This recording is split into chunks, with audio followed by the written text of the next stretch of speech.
प्यारे बच्चों, आज हम कवि शमशेर बहादुर सिंह द्वारा रचित उनकी कविता उषा का अध्ययन करेंगे। सबसे पहले यदि कवि परिचय की बात करें तो कवि शमशेर बहादुर सिंह का जन्म 13 जनवरी सन 1911 को देहरादून में हुआ। इनके द्वारा लिखी गई प्रमुख रचनाओं में कुछ कविताएं, कुछ और कविताएं, चुका भी हूँ नहीं मैं, इतने पास अपने, बात बोलेगी, काल तुझसे होड़ है मेरी, उर्दू हिंदी कोश का संपादन भी कवि ने किया। तो ये प्रमुख रचनाएं कवि शमशेर बहादुर सिंह द्वारा लिखी गई हैं। सम्मान की यदि बात करें तो साहित्य अकादमी तथा कबीर सम्मान सहित अनेक पुरस्कारों से कवि को सम्मानित किया जा चुका है। कवि का निधन सन 1993 नई दिल्ली में हुआ। विचारों के स्तर पर प्रगतिशील और शिल्प के स्तर पर प्रयोगधर्मी कवि शमशेर की पहचान एक बिंबधर्मी कवि के रूप में होती है। सचेत इंद्रियों का यह कवि जब प्रेम, पीड़ा, संघर्ष और सृजन को गूंथ कर कविता का महल बनाता है तो वह ठोस तो होता ही है, अनुगुंजों से भी भरा होता है। तो यहाँ बताया गया है कि कवि विचारों के स्तर पर प्रगतिशील है और शिल्प के स्तर पर प्रयोगधर्मी है, विभिन्न प्रकार के प्रयोग करता है और एक बिंब धर्मी कवि के रूप में कवि की पहचान है। बिंब धर्मी का अर्थ है कि कवि अपनी कविताओं में जिस विषय वस्तु का वर्णन करता है उसके लिए, उसकी अभिव्यक्ति के लिए विभिन्न बिंबों का प्रयोग करता है। फिर नीचे बताया कि साहित्य जगत के अनेक विद्वान मानते हैं और पाठक गण भी मानते हैं कि कवि अपनी सचेत इंद्रियों से प्रेम, पीड़ा, संघर्ष, सृजन आदि को गूंथ कर एक जगह मिलाकर जब कविता का महल बनाता है तो कह रहे हैं कि वह महल मजबूत तो होता ही है, अपितु इन समस्त भावों एवं तत्वों की अनुगूंजों से भी वह भरा होता है। इनकी कविता के संदर्भ में कहा जाता है कि वह पाठक को न केवल पढ़े जाने के लिए आमंत्रित करती है बल्कि सुनने और देखने को भी मजबूर करती है। यदि कविता परिचय की बात करें तो प्रस्तुत कविता उषा के नामकरण की सबसे पहले बात करें, सूर्योदय के ठीक पहले के समय को उषा, तड़का या भोर की बेला कहते हैं।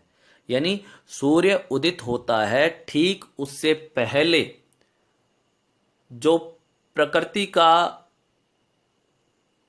दृश्य देखने को मिलता है उसे उषा काल, तड़का या भोर की बेला कहा जाता है। अतः यह कविता सूर्योदय के ठीक पहले पल पल परिवर्तित प्रकृति का शब्द चित्र है।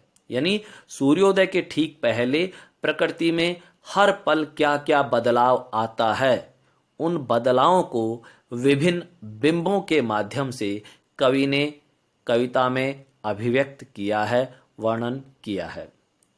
प्रस्तुत कविता में प्रकृति में होने वाला परिवर्तन मानवीय जीवन चित्र बनकर अभिव्यक्त हुआ है। शमशेर ऐसे बिंब धर्मी कवि हैं जिन्होंने प्रकृति की गति को शब्दों में बांधने का अद्भुत प्रयास किया है। यानी यहाँ प्रकृति में जो बदलाव होते हैं उसकी जो गति है, जो चाल है, उसको कवि ने अपने शब्दों में बांधने का बड़ा अद्भुत प्रयास किया है और वह भी बिंबों के माध्यम से। साहित्यकार मानते हैं कि कवि मूक दृष्टा नहीं है, यानी जो कुछ उसको दिखाई देता है उसको मौन स्थिति में देखता रहे, ऐसा नहीं है। वह भोर की आसमानी गति को धरती के जीवन भरे हलचल से जोड़ने वाला सृष्टा है। यानी भोर की जो आसमानी गति है, जो बदलाव होते हैं भोर की बेला में, उन सबको धरती के जीवन से जोड़ने का कार्य करने वाला रचनाकार, एक सृष्टा कवि को बताया गया है। इसलिए वह सूर्योदय के साथ एक जीवंत परिवेश की कल्पना करता है जो गांव की सुबह से जुड़ता है। वहाँ सिल है, राख से लिपा हुआ चौका है, और है स्लेट की कालीमा पर चाक से रंग मलते अदृश्य बच्चों के नन्हे हाथ। यानी यहाँ कवि ने उषा काल के लिए जिन बिंबों का प्रयोग किया है वे सभी ग्रामीण जीवन से जुड़े हुए हैं।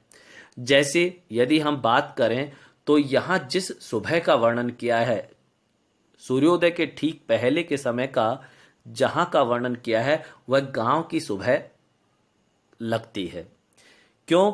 क्योंकि वहाँ कवि ने सिल का प्रयोग किया है, जो कि गांव में घरों में मसाला पीसने का कार्य जिस पत्थर पर, जिस सिल पर किया जाता है, यह उसी गांव की पहचान है। राख से लिपा हुआ चौका, रसोई में राख से लीप कर एक चौका जो लगाया जाता है, उसका वर्णन गांव में देखने को मिलता है। गांव में यह चौका देखने को मिलता है, अतः उसका वर्णन कवि ने किया, तो यह भी गांव के जीवन से जुड़ा हुआ है। इसके अलावा सलेट की कालीमा, सलेट का नाम आते ही सलेट पर उन बच्चों के नन्हे नन्हे हाथ जो लिखते हैं, उनकी स्मृति अपने आप ही मन और मस्तिष्क पर छा जाती है। अतः इन बिंबों के माध्यम से उषा काल का कवि ने वर्णन किया, जिसके कारण यह कविता ग्रामीण जीवन से भी जुड़ी हुई है। यह एक ऐसे दिन की शुरुआत है जहां रंग है, गति है और भविष्य की उजास है, और हर कालिमा को चीर कर आने का एहसास कराती उषा है। यानी कह रहे हैं कि एक ऐसे दिन की शुरुआत कराती जहाँ रंग, गति, भविष्य की उजास यानी उजाला और कालिमा को चीर कर आने का एहसास कराने वाली भोर की बेला है, उषा काल है। जैसा कि हमने कविता परिचय में पढ़ा था कि प्रस्तुत कविता में कवि शमशेर बहादुर सिंह ने सूर्य उदय होने से ठीक पहले प्रकृति या आकाश में जो बदलाव होते हैं, पल पल परिवर्तन होते हैं, उन परिवर्तनों को कवि ने विभिन्न उपमानों के माध्यम से रेखांकित करते हुए चित्रित किया है। कवि कहता है कि प्रातः नभ था बहुत नीला शंख जैसे, भोर का नभ राख से लेपा हुआ चौका अभी गीला पड़ा है। यहाँ भोर शब्द का अर्थ है प्रभात और नभ शब्द का अर्थ है आकाश। चौका रसोई बनाने का एक स्थान जहाँ पर चौके को लेपा जाता है। तो प्रातः नभ था बहुत नीला शंख जैसे, कवि के अनुसार प्रातःकालीन आकाश एक बहुत ही नीले शंख के जैसे लग रहा है। भोर का नभ राख से लेपा हुआ चौका।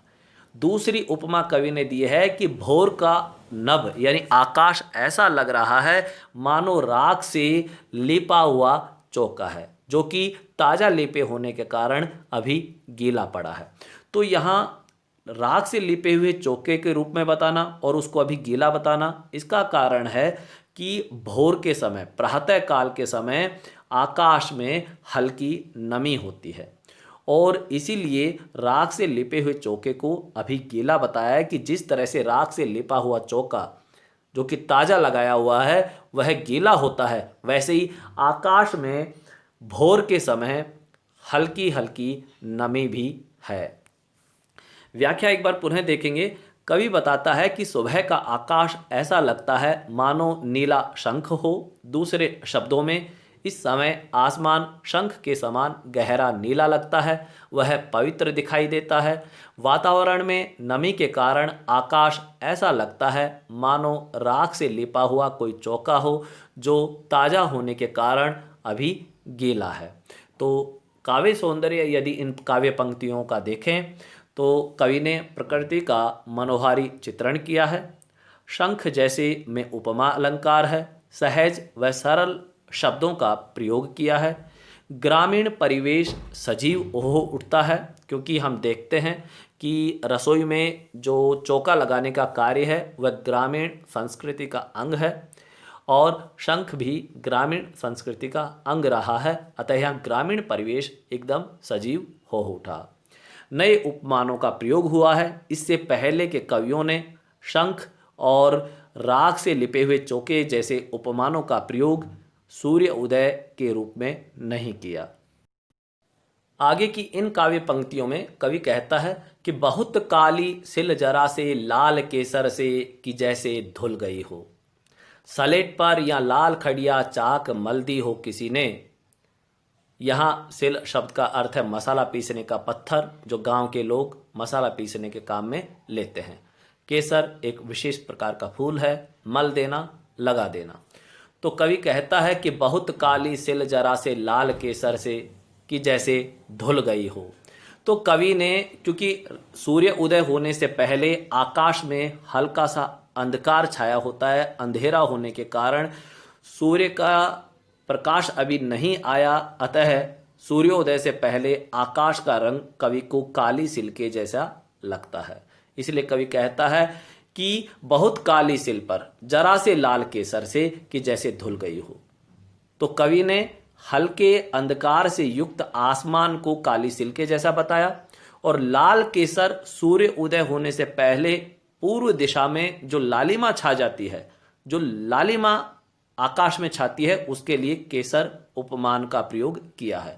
इसलिए कवि कहता है कि प्रातः काल का आसमान बहुत काली सिल के जैसा लगता है, और उस समय जो लालिमा पूर्व दिशा में छाई है आसमान में, उसे देखकर ऐसा लगता है मानो बहुत काली सिल को जरा से लाल केसर से धो दिया गया हो। नीचे दूसरे उपमान कवि ने प्रयोग किए, सलेट पर या लाल खड़िया चाक मल दी हो किसी ने। तो उसी हल्के अंधकार के कारण, अंधेरे के कारण कवि को जो आकाश का रंग है वो सलेट के जैसा दिखाई दे रहा है, और लाल खड़िया चाक, जो लालिमा पूर्व दिशा में फैली हुई है, वह लाल खड़िया चाक के जैसी दिख रही है। इसलिए कवि कहता है कि प्रातः काल का दृश्य कुछ ऐसा लगता है मानो सलेट पर, अर्थात आकाश में जो लालिमा है, सलेट पर मानो किसी ने लाल खड़िया चाक लगा दी हो। तो यहां सलेट आसमान के लिए और लाल खड़िया चाक लालिमा के लिए। पुनः एक बार भावार्थ देखें। कवि प्रातःकालीन आकाश का वर्णन करते हुए कहता है कि सूर्य क्षितिज से ऊपर उठता है तो हल्की लालिमा की रोशनी फैल जाती है। ऐसा लगता है कि काली रंग की सिल को लाल केसर से धो दिया गया है। अंधेरा काली सिल तथा सूरज की लाली केसर के समान लगती है। इस समय आकाश ऐसा लगता है मानो काली सलेट पर किसी ने लाल खड़िया मिट्टी मल दिया हो। अंधेरा काली सलेट के समान, वह सुबह की लालिमा लाल खड़िया चाक के समान लगती है। काव्य सौंदर्य की अगर हम बात करें तो कवि ने प्रकृति का मनोहारी वर्णन किया है। पूरे काव्यांश में उत्प्रेक्षा अलंकार है, मुक्तक छंद का प्रयोग हुआ है, नए बिंबों व उपमानों का प्रयोग है, सरल सहज खड़ी बोली में सुंदर अभिव्यक्ति हुई है। आगे की काव्य पंक्तियों में कवि कहता है कि नील जल में या किसी की गोर झिलमिल ढे जैसे हिल रही हो, और जादू टूटता है इस उषा का अब सूर्योदय हो रहा है। तो गौर शब्द का अर्थ है गोरी, यानी गोरे रंग वाली, झिलमिल मचलती हुई, देह शरीर, जादू आकर्षण या सौंदर्य। उषा का अर्थ है प्रातःकाल या भोर की बेला, सूर्योदय सूर्य का उदय होना।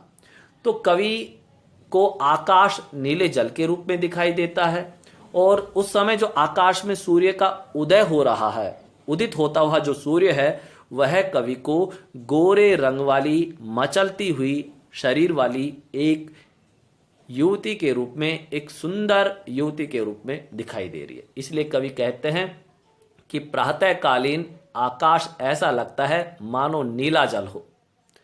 उस नीले जल में सूर्य का उदय होता हुआ रूप ऐसा लगता है मानो नीले जल में किसी गोरे रंग वाली झिलमिलाती हुई देह के साथ कोई युवती हिल रही हो।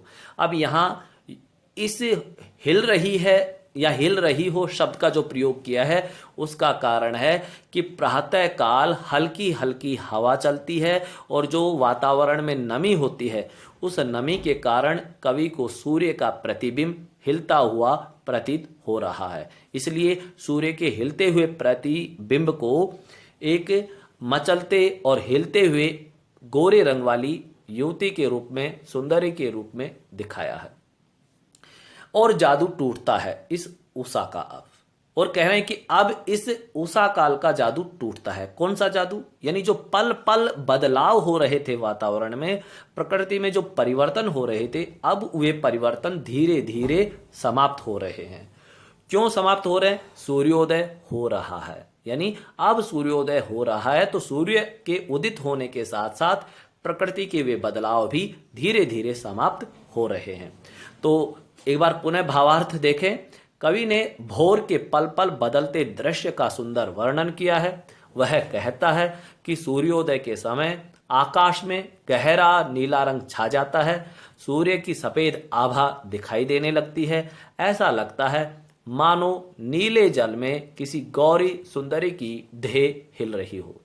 धीमी हवा व नमी के कारण सूर्य का प्रतिबिंब हिलता सा प्रतीत होता है। कुछ समय बाद जब सूर्योदय हो जाता है तो उषा का पल पल बदलता सौंदर्य एकदम समाप्त हो जाता है। ऐसा लगता है कि उषा का जादुई प्रभाव धीरे धीरे कम होता जा रहा है। तो इस प्रकार बड़ा सुंदर वर्णन कवि ने यहाँ किया है।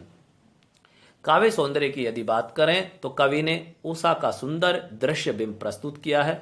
माधुर्य गुण है, नील जल हिल रही हो में उत्प्रेक्षा अलंकार है, सरल भाषा का प्रयोग हुआ है और मुक्तक छंद संपूर्ण कविता में है। तो इसी के साथ यह कविता यहाँ समाप्त होती है। धन्यवाद।